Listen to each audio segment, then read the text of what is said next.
so many died. And they had held so much promise because South Sudan, even as of today, is the third highest oil reserve in sub-Saharan Africa.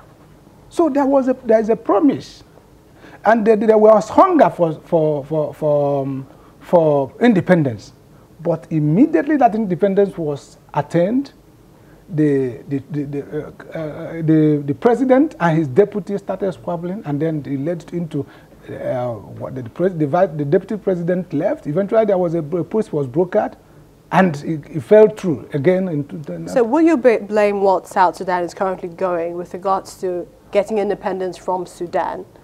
Would you blame the clashes? I mean, these are rebel clashes in South Sudan. Because of the government.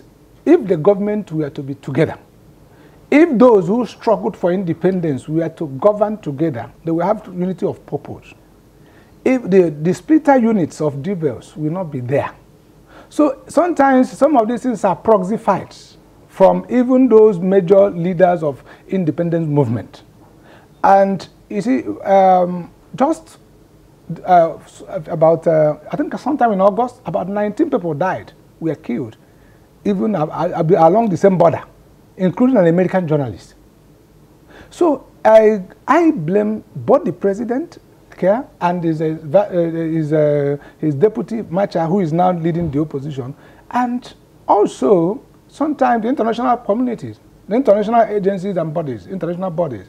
Because sometimes when they intervene, they don't just intervene, they seem to promote peace without promoting justice.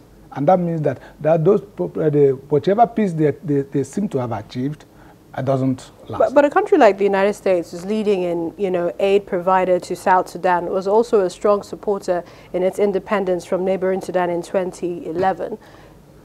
Yes, America supported South Sudan independence movement. And today, America is still supporting the government of South Sudan with a lot of military aid. In fact, it's about almost $30 million aid has been given to in military aid, training and all that, and to the South Sudanese military. And this South Sudanese military, they don't have reputation for respect of human rights. They don't have reputation for respect of human rights. And you see, the extent to which you try to suppress a people, they will think that even you that is trying to broker peace, that you have vested interest. Would you say this is a behavior of the people or the situation, the circumstances they're faced with day in, day out? No, it's not just the behavior. It's a circumstance that this circumstance we have more or less forced on the ordinary people. It's a power contestation. But then some people who may not, America may not fully understand what is happening between the indigents or the power players. But maybe they feel that the easier way to achieve a peace is to support a government that is in place. Sometimes that's what happens. You feel that the government that is in place is strong enough to hold the country together. And then you tend to support them even when they are doing things that are not fair to everybody. The ethnic cleansing that is going on in Ye region. Ye region used to be an oasis in the entire conflict, insulated from the conflict that was governing South Sudan.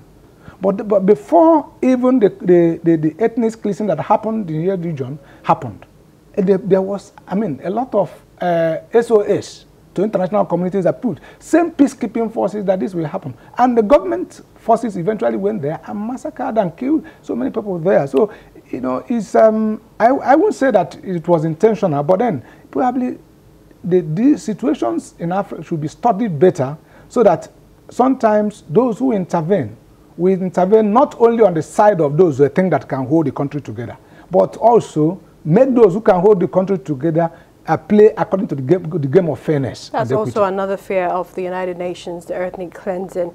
We had the leader of the UN's peacekeeping operations who had said that the world's youngest nation is sliding further into mayhem. No sign that the antagonists actually want peace. But let's look at what the UN has said. 12,000 peacekeepers is not enough. It would take roughly 40,000. I think it may even take more. Remember that South Sudan used to be the largest African country. South Sudan is still larger than big African countries. So it's a vast area. So, I mean, policing and peacekeeping is not enough to ensure peace. Peacekeeping forces is not enough to ensure peace. I think there should be a lot of discussion, a lot of dialogue, a lot of, I mean, forcing those who can do something to be fair and to restrain themselves. I think United Nations and in particular United States needs to be more forceful in demanding that people behave according to, I mean, acceptable norms. Quickly, let's take a look at the IDPs. They've raised, security concerns, their protection camps. How much protection can they get, I mean, from human rights abuses in this situation? Well, they cannot, we have just said that 12,000 at the United Nations. Remember that the United Nations itself is well stretched. America, who normally leads in these things, America is saying, look, I mean, Trump presidency is saying American first. And that's a demotivation to others to contribute. America is usually the one who will go out and say, look, persuade countries to come to the aid. So the ID camps, they are vulnerable. Nevertheless, I think that whatever has happened is what they can do, but they need to use diplomacy discussion to, by deploying forces, peacekeeping forces is not just enough to keep ID, because there are so many. And there's the largest, in fact, the fastest growing ID camps in the world now is in Southern Sudan. All right. Well, actually, thank you so much, Mr. Okwe-Opala, International Affairs Analyst, for joining us on Network Africa. Thank you so much.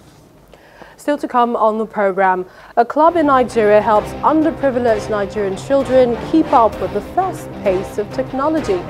Do join us again.